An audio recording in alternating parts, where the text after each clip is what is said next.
લીંબડી છાલિયા તળાવ શ્રી બુટ ભવાની માતાજી મંદિર ખાતે પૂનમના પાવન દિવસે નવચંડી યજ્ઞનું સેવાગણ દ્વારા સુંદર આયોજન કરવામાં આવ્યું। હિન્દુ સંસ્કૃતિમાં નવચંડી યજ્ઞ એ સનાતન ધર્મમાં ઉલ્લેખિત સૌથી શક્તિશાળી યજ્ઞમાંનો એક છે। નવચંડી યજ્ઞ એ નવદુર્ગા પૂજા તરીકે પણ ઓળખવામાં આવે છે। હિન્દુ ધર્મમાં સૌથી પ્રસિદ્ધ યજ્ઞ છે। લીંબડી છાલિયા તળાવ બુટ ભવાની માતાજી મંદિરના પટ આંગણે પૂનમના પાવન દિવસે નવચંડી યજ્ઞનું ભાવિ ભક્તો દ્વારા સુંદર આયોજન કરવામાં આવ્યું। બુટ ભવાની માતાજીને વિવિધ ફૂલફળ ધરાવવામાં આવ્યા તેમજ નવચંડી યજ્ઞમાં દરેક ભાવિ ભક્તોએ લાભ લીધો છે। સાંજે આરતી, મહાપ્રસાદ, કુંવારિકા બાલિકાઓને જમાડવામાં આવી હતી। કુંવારિકા દીકરીઓને લાહણી પણ કરવામાં આવી।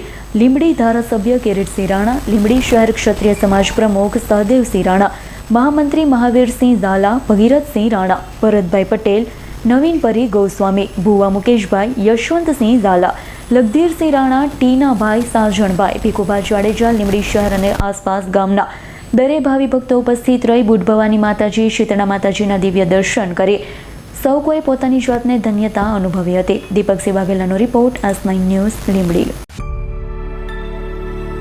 અમારી તમામ માહિતીથી અપડેટ રહેવા માટે જોડાયેલા રહો S9 ન્યૂઝ સાથે।